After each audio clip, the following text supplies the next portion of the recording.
This is a Sports Catastrophe production. Hey there, Heather, ho there. It's Jeff Cutter Diamond welcoming you to another Sports Catastrophe on this day. And on this day, May the 9th, in the year 1984, the longest Major League game by innings and time in modern history ended. It was the Chicago White Sox taking on the Milwaukee Brewers. This is a timestamp of the game, at least going 6.5 hours, but it went longer than 6.5 hours. It went unofficially 8 hours, 6 minutes. So, anyway, the Milwaukee Brewers were ready to tangle with the Chicago White Sox at Old Comiskey Park. You know, the one with the concrete and with the shower in center field and the exploding scoreboard. The Brewers were ready to face the White Sox. The starting lineup was this: Randy Reddy at third base, Jim Sundberg at catcher, really. Robin Yount at shortstop, Cecil Cooper at DH. Well, I talked about Sundberg. I'm like, really? He was the number 2 guy? He's a catcher usually. Ted Simmons at first base, who usually caught. Ben Ogilvie in left, Bobby Clark in center, Charlie Moore in right, and Jim Gantner at second, with the veteran Don Sutton on the bump. The White Sox countered with Rudy Law at center, Carl Fisk at catcher. Roosevelt catchers batting second. Greg Walker at first, Greg Lucinski at DH, Harold Baines in right, Ron Kittle in left, Vance Law at third, Scott Fletcher at short, Julio Cruz at second, and Bob Fowlin pitching. Crazy as this game was, it was actually a scoreless game to the bottom of the 6th when Tom Pichorek, who I guess came in as a pinch hitter or something because he wasn't in the starting lineup, he hit an RBI single to score Greg Walker, make it 1-0.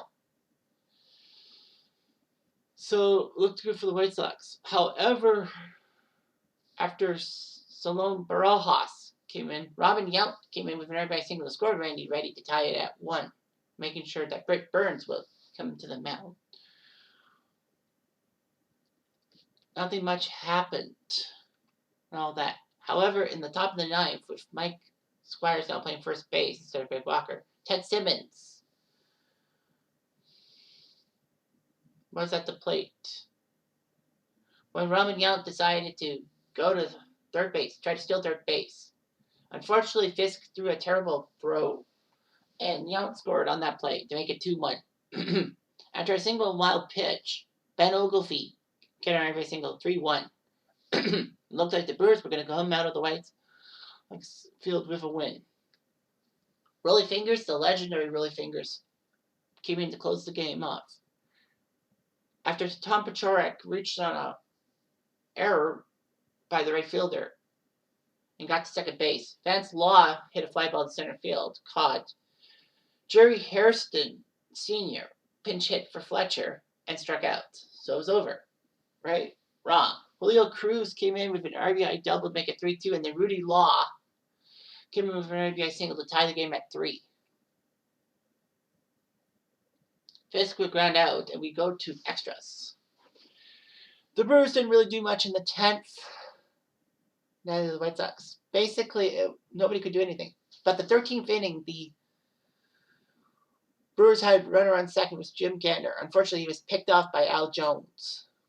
So Sundberg couldn't do it. After Ed Romero got to second base, Robin Yount struck out, so that didn't work. The White Sox had runners on first and second for Vance Law in the bottom of the 13th, but he flew out to center.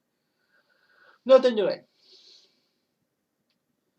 And then the White Sox, after a hit by Carlton Fisk, he put himself on first base, Vance Law at second, and Jerry Dubrinsky at third.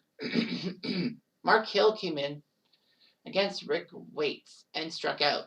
And then Dave Stegman hit a foul ball caught by the first baseman, and the White Sox blew a chance to win the game in the 14th. Then the 15th came, and the 16th. The Brewers at the top of the 18th got a runner on third, as Randy Reddy got to third.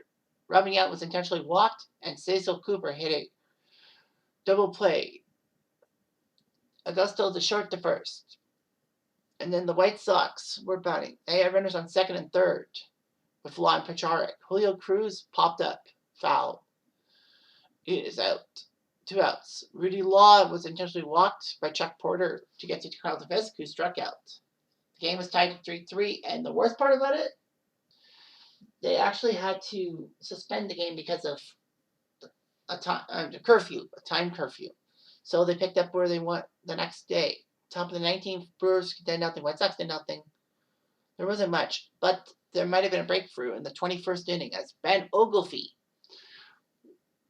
with Cecil Cooper and Ted Simmons on base, rocked a 3-run home run off of Ron Reed to make it 6-3. Brewers looked good. After an error, got Rudy Law to second base. Carlton Fisk hit an RBI single to make it 6-4. Mark Hill then singled, make it first and second. Dave Stegman struck out. Harold Baines walked unintentionally. Bases were loaded for Tom Pacharic. And he bounced a single to score Fisk and Richard Dotson, who usually is pitcher, but he pinch ran to make it 6-6. They had runners on first and second, but Vance Law grounded out, and Jerry Drabinski hit a fly ball to center field. So the Brewers escaped.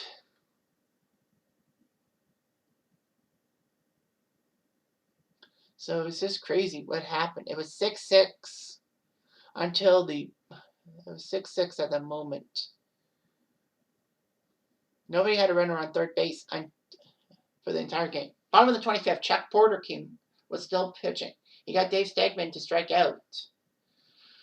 Then Harold Baines came up to the plate and crushed a 1-1 offering to right field off of Porter over the wall in right center. White Sox win 7-6 in 25 innings. Can you imagine?